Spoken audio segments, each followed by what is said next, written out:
मृत्युपछि के हुन्छ? मानव उत्पत्तिदेखि आजसम्म मानवहरूकै मस्तिष्क खलबलाइरहेको, मानव उत्पत्तिदेखि आजसम्म मानवहरूकै मस्तिष्क खलबलाइरहेको एउटा अनौत्तरिक प्रश्न, सबैको एउटा जिज्ञासा, मृत्युपछि के हुन्छ? मरेर कहाँ जान्छ मानिस?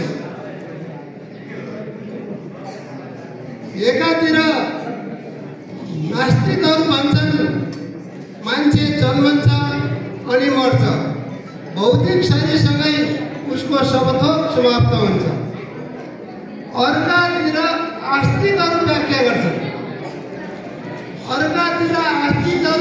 गर्छन् मृत्युपछि पनि मानिसले पुण्य र पापको फल भोग्नु पर्छ अरे। पुण्यात्मा र सत्कर्मीहरू स्वर्गमा सुख भोग्छन् अरे, पापी र अधर्मीहरू नरकमा दुख भोग्छन् अरे। वास्तवमा सत्य के हो? यदि आस्तिकहरूकै मत सत्य हो भने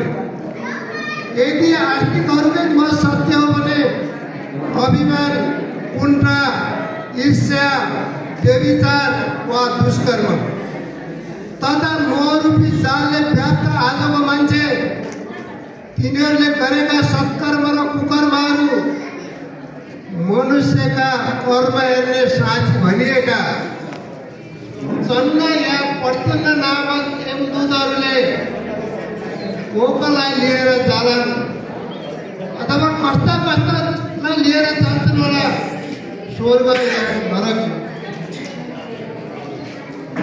साँच्चीकै ती यमदूतहरूले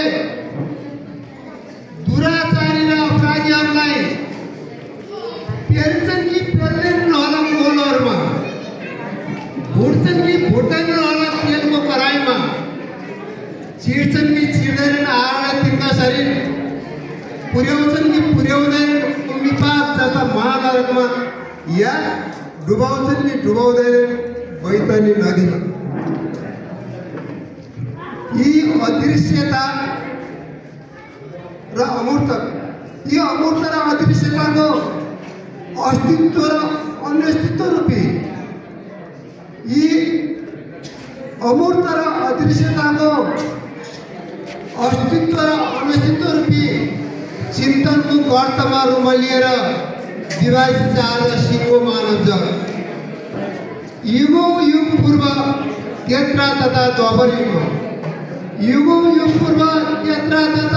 युगमा धर्म र अधर्मको लडाइँको नाममा कति चले होलान् लङ्का युद्धमा, कति मरे होलान् कुरुक्षेत्रमा, स्वर्ग या नरक कहाँ पुगे होलान् तिनीहरू। इहलोक या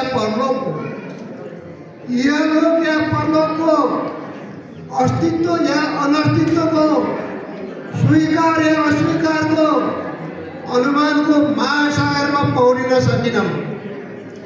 इहलोक या परलोकको अस्तित्व या अनस्तित्वको, स्वीकार या अस्वीकारको अनुमानको महासागरमा पौडिन सकिनमा मैले देखेको, यहाँले पनि देखेको, सबैले देखेको एउटा अकाट्य वास्तविकता, सबैले देखेको